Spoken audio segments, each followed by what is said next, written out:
ആദരണീയായ നമ്മുടെ യോഗത്തിൻ്റെ അധ്യക്ഷ, ആദരണീയായ നമ്മുടെ വിഭാഗത്തെ വേദിയിലുള്ള സദസ്സിലുള്ള എൻ്റെ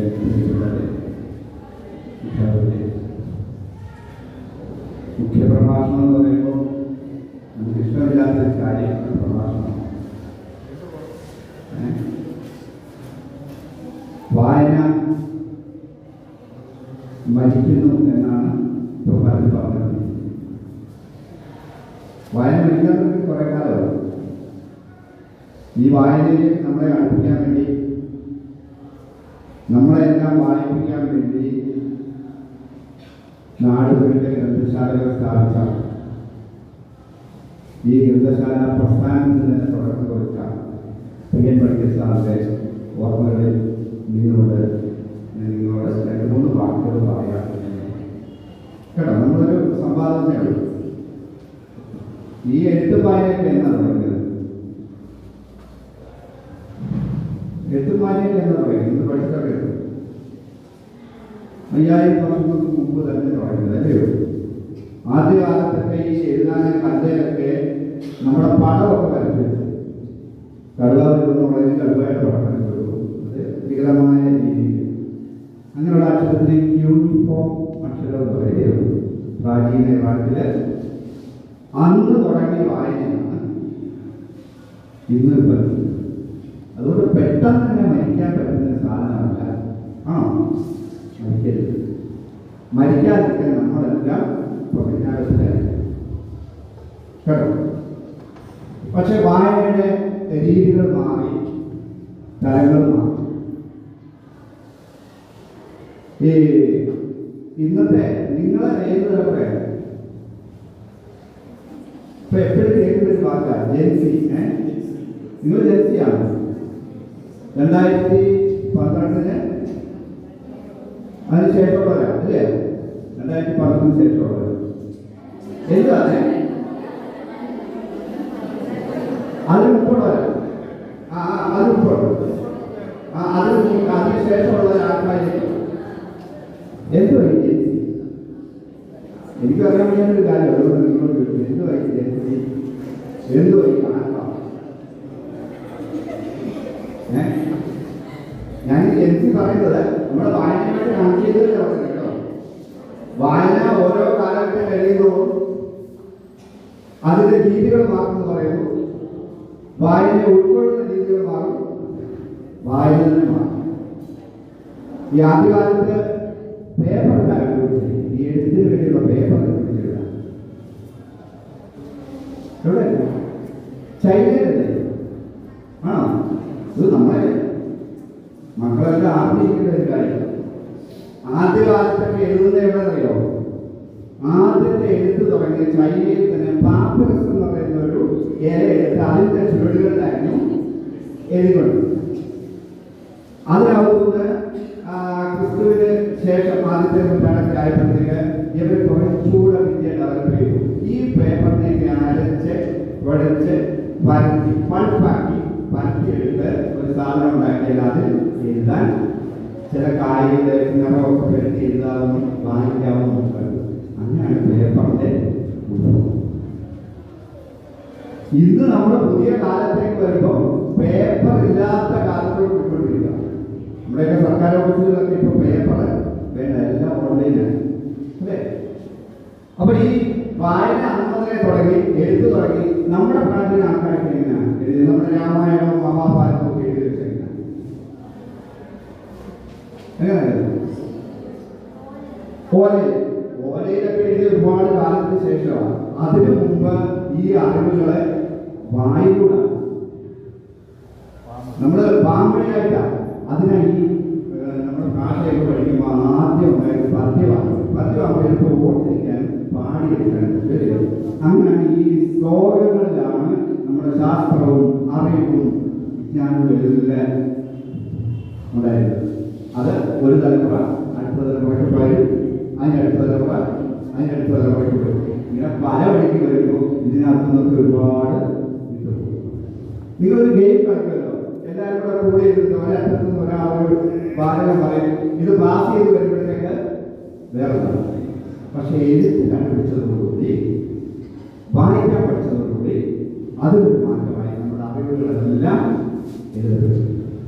ആദ്യകാലത്ത് നമ്മളിവിടെ നാരായണൻ കൊണ്ട് ഒരു പിന്നെ പനയോലയില് ഓലയിലാണ് ഗ്രന്ഥങ്ങളൊക്കെ എഴുതിച്ചിരുന്നത്. അങ്ങനെ ഒന്ന് ആലോചിച്ച് നോക്കി, നമ്മുടെ കയ്യിലൊക്കെ നാരായണൻ വേണ്ടി പാടാനായിരുന്നു. അവിടെ നിന്ന് എത്രയോ മാറി. ഞങ്ങളൊക്കെ പഠിക്കുന്ന സമയത്താണെങ്കിൽ പേനായില്ല, എൽ പി സ്കൂളിലും യു പി സ്കൂളിലൊക്കെ പഠിക്കും. പെൻസിൽ വെച്ചാൽ എൽ പി സ്കൂളിൽ പഠിക്കുന്ന സ്ലേറ്റ് പെൻസിലുണ്ട്, റൂൾ പെൻസിൽ. ഇത് വെച്ച് റൂൾ എന്ന് പറഞ്ഞാൽ വരയ്ക്കാനല്ല, ഈ പെൻസിലിന് പറയുന്ന പേരാണ് റൂൾ പെൻസിൽ എന്ന് പറയുന്നത്. ഇത് വെച്ചൊക്കെയാണ് ആദ്യം. പിന്നെ മഷി ഉണ്ടായി. മഷി 8ാം ക്ലാസ് ആയപ്പോഴത്തേക്ക് മഷിയിലോട്ട് കയറി. മഷിയൊക്കെ ആക്കി നിപ്പൊക്കെ വലിച്ചു മഷി കയ്യിലോട്ട് മഷി ഇങ്ങനെയാണ് ഞങ്ങൾ വെച്ചുകൊടുക്കുന്നത്. ഇപ്പൊ അതിനൊന്നും കാര്യമില്ല.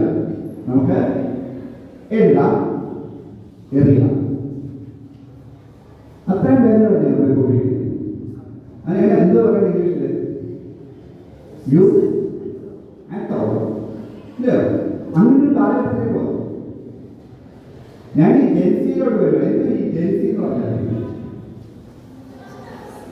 അങ്ങനൊരു നിർവചനം എന്ത് ഈ ജെൻസി എന്ന് പറയുന്നത്? നമ്മളെ ഈ പരിപാടി തുടങ്ങിയത് ഈ കഴിഞ്ഞ നൂറ്റാണ്ടില് യുദ്ധമൊക്കെ കഴിഞ്ഞ്, ലോക യുദ്ധമൊക്കെ കഴിഞ്ഞ് കഴിഞ്ഞപ്പോഴത്തേക്കും മനുഷ്യരൊക്കെ അതിൻ്റെ പട്ടിണിയിലും ഒരു ഇച്ചിരി പ്രാകൃതമായ അവസ്ഥയിലൊക്കെ ആയിരുന്നു ആൾക്കാർ കഴിഞ്ഞുകൂടിയിരുന്നത്. 1945 മുതൽ മനുഷ്യന്റെ ചിന്തകളിൽ മാറ്റമുണ്ടായി, അവന്റെ സാമ്പത്തിക സ്ഥിതിയിലൊക്കെ മാറ്റമുണ്ടായി. ആ മാറ്റത്തെയൊക്കെ വെച്ചുകൊണ്ട് 1945 മുതൽ 64 വരെ ജനിച്ച ആൾക്കാരെ അവർ പേരിട്ടു ബേബി ബൂമേഴ്സ്.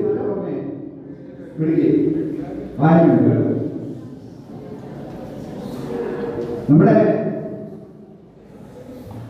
1964 മുമ്പ് ജനിച്ച നമ്മുടെ ഒരു ബേബി ബൂമർ കടന്നു ബേബിയാണ്. ഇത്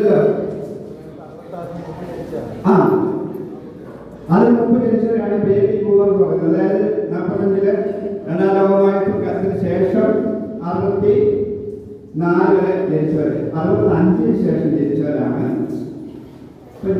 ഞങ്ങൾക്ക്. ആ ഒരു കാറ്റഗറി ഞങ്ങളൊക്കെയാണ് ആദ്യമായി ഈ ഫോണ് അങ്ങനെയൊക്കെ പരിചയിച്ച് വരുന്നതേ ഉള്ളൂ. ഇപ്പൊ ഞങ്ങൾ കണ്ടു മൊബൈൽ ഫോണും പുതിയ സംവിധാനങ്ങളും ഒക്കെ നമ്മൾ ഇപ്പോഴും ഉപയോഗിച്ചുകൊണ്ടിരിക്കുന്നു. പക്ഷെ ഇതെല്ലാം പഴയത് കണ്ട് പുതിയതിലേക്ക് വന്നു. അതിനെ നമ്മൾ എക്സ് തലമുറ അല്ലേ? 1980 വരെയുള്ളവര് ഏത് ജനാണ്? എക്സ് ജൻ. ഞങ്ങളൊക്കെ എക്സ് ജൻ. 80 കഴിഞ്ഞ എത്ര വരെയാ? 95 വരെ. ഏതാ വന്നത്? Y generation. അതിനുശേഷമാണ് മില്ലേനിയൽസ് എന്ന് പറയുന്ന അടുത്ത തലമുറ വരുന്നു, ജെൻസി. 2012 വരെയുള്ള നിങ്ങളുടെ പേരാണ് ജെൻസി.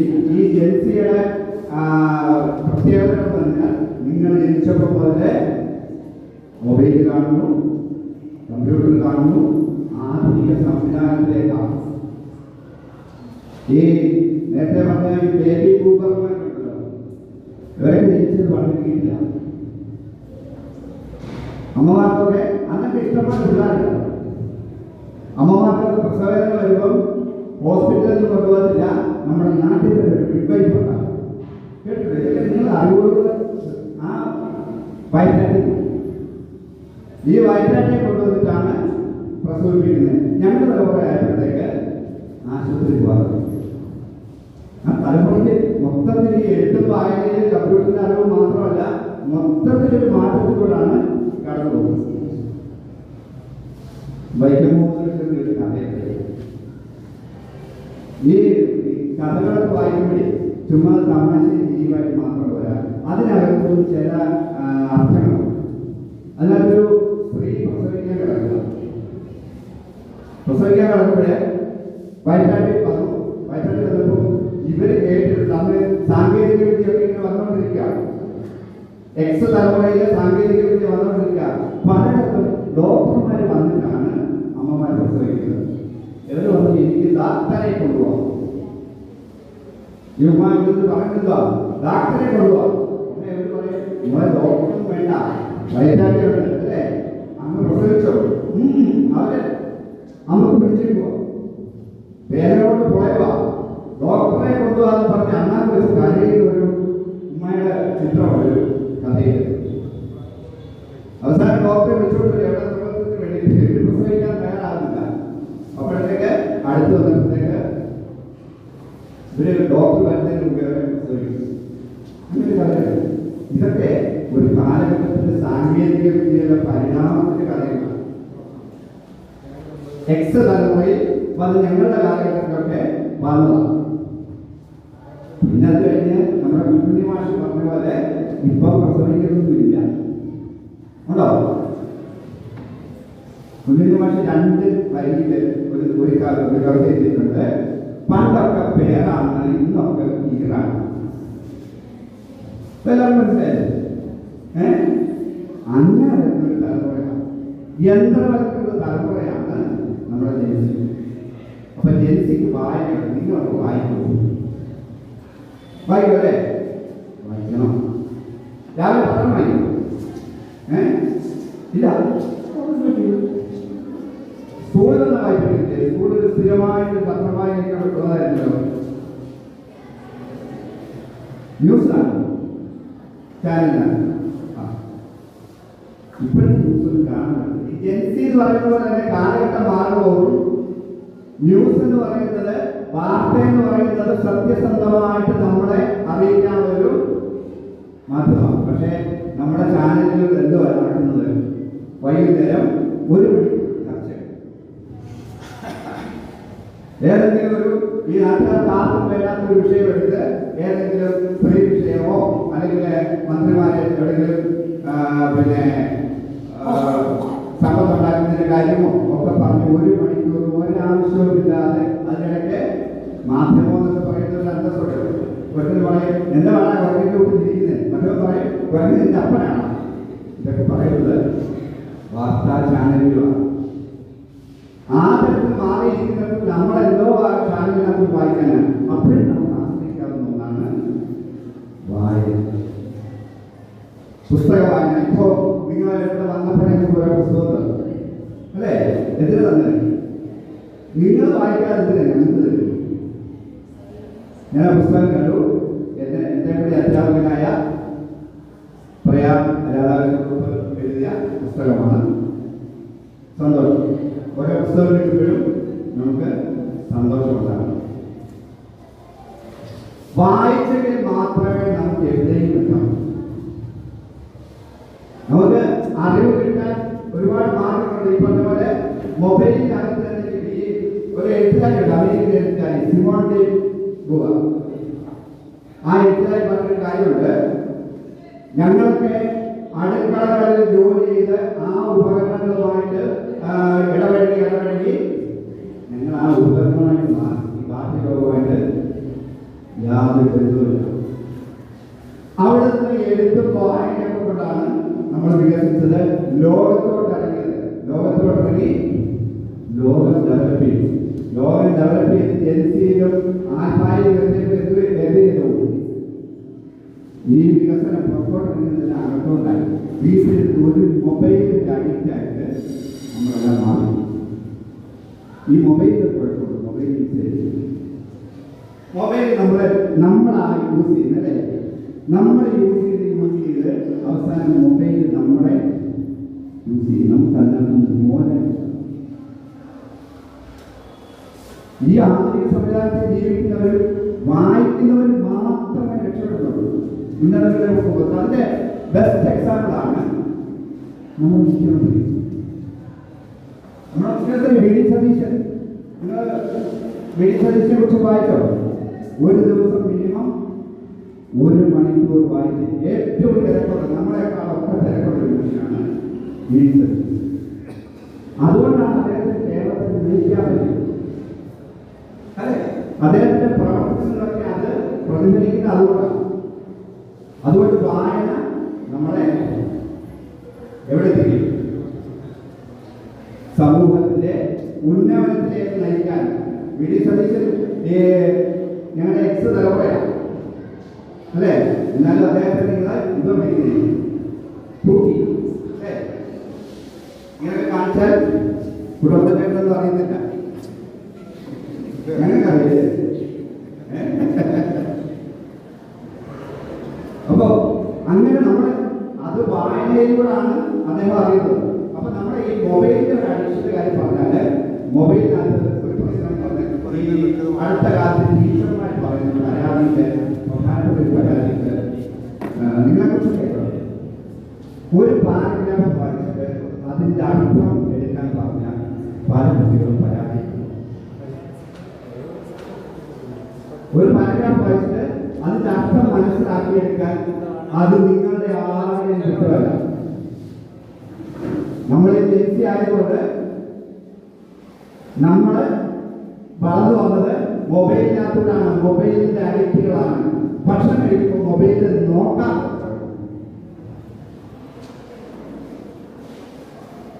ഒരാളെ അല്ലേ? രണ്ടുപേരും ഭക്ഷണം കഴിക്കുമ്പോൾ മൊബൈൽ നോക്കിക്കൊണ്ട് ഭക്ഷണം കഴിക്കാത്തവർ മൊബൈൽ നോക്കിക്കൊണ്ട് ഭക്ഷണം കഴിക്കുന്നവർ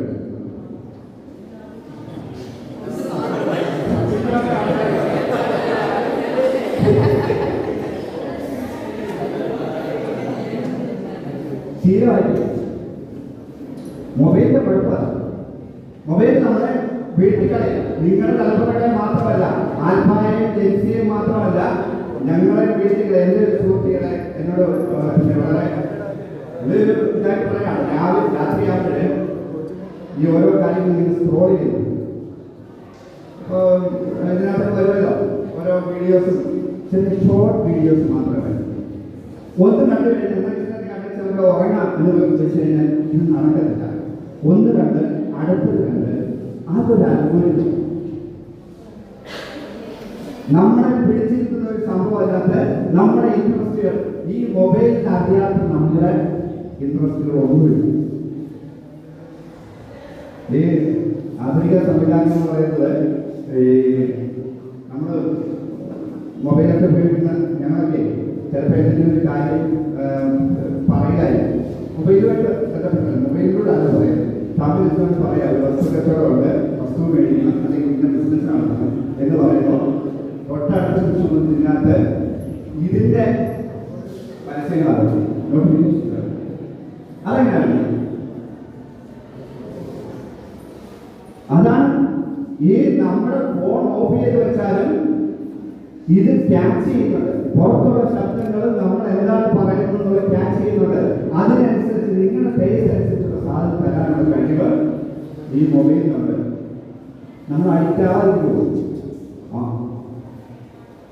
ഈ നേരത്തെ ടീച്ചർമാർ പറഞ്ഞത് ഒരു പാരഗ്രാഫ് വായിച്ച് അതിന്റെ അർത്ഥം പറയാൻ പറഞ്ഞാൽ പറയാത്തതിന് കാരണം ഒരു പാരഗ്രാഫ് വായിക്കാനുള്ള ക്ഷമ നമുക്ക് ഇല്ലാതായി. നിങ്ങൾക്ക് വന്നപ്പോൾ ടീച്ചർ പറഞ്ഞു, നിങ്ങൾ വായനാദിനത്തെ കുറിച്ച് വല്ല പറയാനാണെങ്കിൽ ഉദാഹരണം പറയാനാണെങ്കിൽ വലിയ രക്ഷയൊന്നുമില്ല, ഒന്ന് ഡാൻസ് ചെയ്യുകയോ പാട്ട് പാടുകയോ ചെയ്യുകയാണെങ്കിൽ പിള്ളേരെല്ലാം നിങ്ങളോട് വരുന്നത് ശരിയാണോ? ഡാൻസും പാട്ടും ഒക്കെ വേണം. ഈ ഡാൻസും പാട്ടും ഒക്കെ നടത്തുമ്പോൾ നമുക്ക് കിട്ടുന്നല്ല സന്തോഷം ഉണ്ടാകുന്നില്ല. നമുക്ക് ഏത് വികാരം ഉണ്ടാകണമെങ്കിലും നമ്മുടെ തലച്ചോറിലായിരിക്കണം. സന്തോഷം ഉണ്ടാകുന്ന സമയത്ത് നമ്മുടെ തലച്ചോറിലുണ്ടാകുന്ന ഒരു ഹോർമോണാണ് ഡോപ്പമിൻ. കേട്ടോ? Dopamine hormone. ഈ ഇവിടെ ഈ പ്രായമുള്ള ആൾക്കാർക്കൊക്കെ ഓരോന്ന് പറഞ്ഞു കൊടുക്കാൻ പോകുമ്പോൾ അവരോടെല്ലാം പറയും, നിങ്ങൾ യാത്ര ചെയ്യണം, ഇനി ഉല്ലസിക്കാനുള്ള അവസരങ്ങൾ ജനിച്ചിരിക്കണമല്ലോ ആൽഫായുടെയോ ഒക്കെ ഉല്ലസിക്കുമ്പോൾ നിങ്ങളുടെ തലച്ചോറിലെ ഡോപ്പമിൻ ഉണ്ടാകും, നിങ്ങൾ ഹാപ്പി ആവും. ഹാപ്പി ഹോർമോൺ എന്നായിരുന്നു പറയുന്നത്. പക്ഷെ ഈ ഹാപ്പി ഹോർമോൺ കുഴപ്പമുണ്ട്, ഇതിന് അഡിക്ഷൻ ഉണ്ടാക്കും. ഈ മൊബൈലിനകത്ത് ഉണ്ടാകുന്ന ഹാപ്പി ഹോർമോൺ നമ്മളെ വീണ്ടും അതിലേക്ക് വലിച്ചെടുത്തിരിക്കും. അവസാനം നമ്മളേതാ മൊബൈൽ ഏതാന്ന് കണ്ടുപിടിക്കാൻ പറ്റാത്തൊരവസ്ഥയിലേക്ക് മാറും. ഞാൻ പറയുന്നത് ബോറടിക്കുന്നുണ്ടോ? വളരെ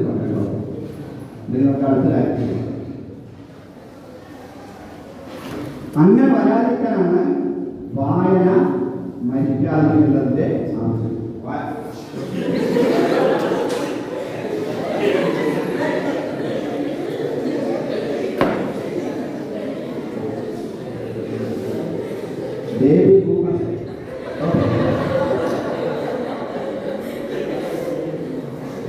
ക്ലാസ്സൊക്കെ തുടങ്ങുന്ന സമയമായി. ഇപ്പോൾ ഞാൻ ഒരുപാട് കേട്ടിട്ടില്ല. ഞാൻ പറഞ്ഞതിൻ്റെ ഒരു കാര്യമേ ഉള്ളൂ. നമ്മൾ പുതിയ തലമുറയിലെ പുതിയ ആധുനികമായ ഉപകരണങ്ങളുമായിട്ട് പരിചയപ്പെട്ട് അതിൻ്റെ അഡിക്റ്റായി പോകുന്നതോടൊപ്പം നമുക്ക് മരിക്കാതെ നോക്കേണ്ട ഒരു കാര്യമാണ് വായന. വായിക്കുന്നത് എന്ത് വായിക്കണം? പേപ്പർ വായിക്കണം, പുസ്തകം വായിക്കണം, നമുക്ക് പഠിക്കാനുള്ള വായിക്കണം. ആ വായനയിൽ നമുക്കുണ്ടാകുന്ന ക്ഷമയുണ്ടാകും. ക്ഷമയോടുകൂടി നമുക്കൊരു കാര്യം ഉൾക്കൊള്ളാൻ പറ്റുന്ന ഈ വായനയിലൂടെ. ഫോർ എക്സാമ്പിൾ, ഞാൻ നേരത്തെ പറഞ്ഞു, നമ്മുടെ മുഖ്യമന്ത്രിയെ മാത്രം നോക്കിയാൽ മതി. അല്ലെങ്കിൽ ഈ സമൂഹത്തിലെ ഈ ഏറ്റവും വലിയ ഇൻഫോസിസിന്റെ സ്ഥാപകൻ ഒരാളുണ്ട്. അയാളുടെ ഭാര്യ പറയുന്നത് ഒരു സോഷ്യൽ മീഡിയയിൽ അവർക്ക് അക്കൗണ്ടില്ല. വലിയ ആൾക്കാർ അവരുടെ മക്കളെയൊന്നും ഫോണിനകത്ത് കമ്പ്യൂട്ടറിലൊന്നും അല്ലാതെ അവരെ പുസ്തകത്തിലൂടെ വളർത്തുന്നത്. ഇന്ന് ലണ്ടനിലൊക്കെ ആണെങ്കിൽ പണ്ട് ടാബ് വെച്ചാണ് ടാബ് സ്കൂളിൽ നിന്ന് മാറ്റിക്കൊണ്ടിരിക്കുക. അപ്പൊ ഞാൻ ഒറ്റ കാര്യം പറയുന്നുള്ളൂ, നിങ്ങൾ വായിക്കാൻ കിട്ടുന്ന അവസരങ്ങൾ, നിങ്ങൾക്ക് സ്കൂൾ ലൈബ്രറി ഉണ്ട്, നമ്മുടെ നാട്ടിലെല്ലാം വായനശാലകളുണ്ട്. കലാവിലാസി വായനശാലയുടെ പ്രതിനിധികളാണ് ഇവിടെ ഇരിക്കുന്നത്. നിങ്ങൾക്ക് എല്ലാവർക്കും പലപ്പോഴും ഒക്കെ എടുത്ത് പുസ്തകമൊക്കെ വായിക്കുക. അതിനെക്കുറിച്ച് ഒരു അഭിപ്രായം. അപ്പോൾ വായിച്ചു വായിക്കുന്നതെല്ലാം വലിയ വലിയ ആൾക്കാരാകട്ടെ എന്ന് ആശംസിച്ചുകൊണ്ട് ഞാൻ നിർത്തിയാണ്.